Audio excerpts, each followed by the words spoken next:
Benno and the Night of the Broken Glass. Benno the cat lived at number 5 Restaurants in Berlin, just a few blocks from his Saginaw. He had a nice warm bed near the furnace, where Hans the hamster left him fresh milk every night. On Friday, Benno visited the Adler family in apartment 3B. He watched Miss Adler light Sabbath candles. Miss Adler sliced a breaded loaf of bread, and Sophie sang from a book she held close after dinner. Sophia fed him scraps of chicken. On Sundays after church, Benno visited the Schmidts across the hall in apartment 3A for their family lunch. Before Miss Schmidt cleared the dishes for dessert, Ange sneaked bites of schnitzel to him under the table. On weekend mornings, Benno watched her Adler and her Schmitten leave for work. He watched as Ange came out of her apartment and knocked on Sophia's door. Benno appeared when the girls went out to wish him Guten Morgen, then followed them to school. During the day, Benno strolled around the neighborhood. Sometimes Mashi, the buncher, fed him scraps, and Fru Gerber, the grocer's wife, scratched his ears. Often took naps nestled among the bolts of fabric in the sunny window of Mittelstein's dress shop.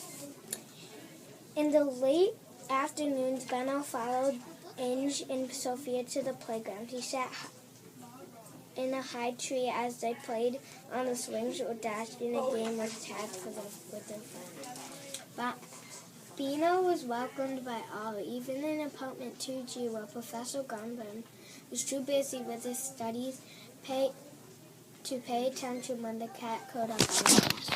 At night, Benno returned to his bedside.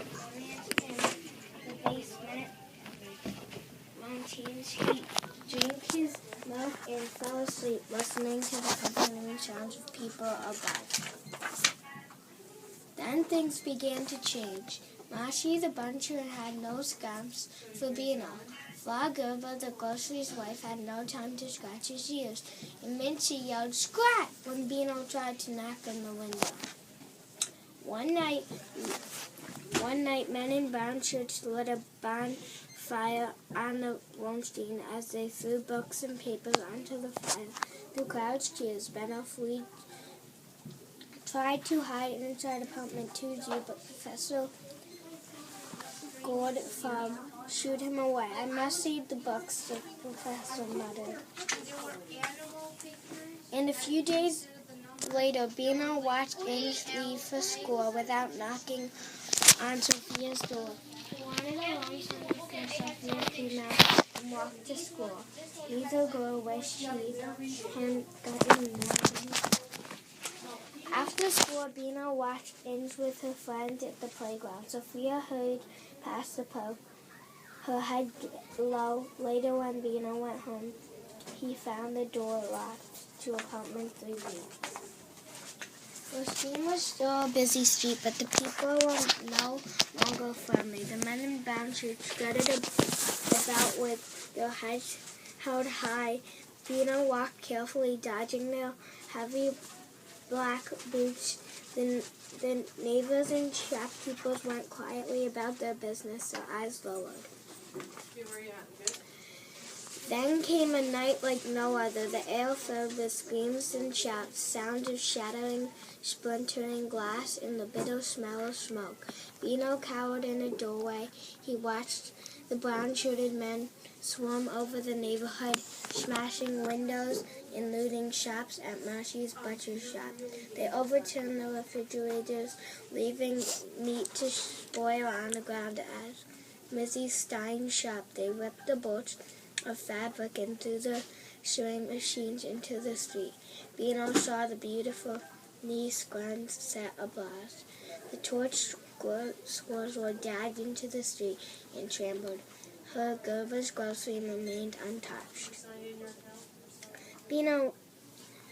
Back at the number 5 roasting, Benno saw the hamster let the brown stairs into the building and direct them to the certain apartments, then broke into tore his books and papers from their shelves.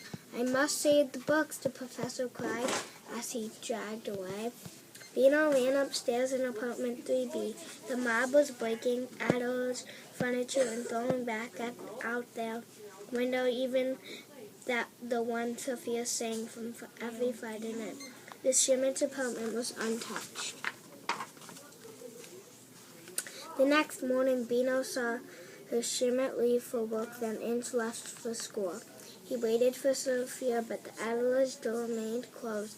Outside, smoldering fires stunning Bino's eyes. His paws were cut and sore from the broken glass that littered the streets. Smoke from the glittered dome of the neon scrambled rose into the morning sky. Minzy Stein was sweeping up the glass in the front of her store. Herb Gaber's grocery was open for business as usual.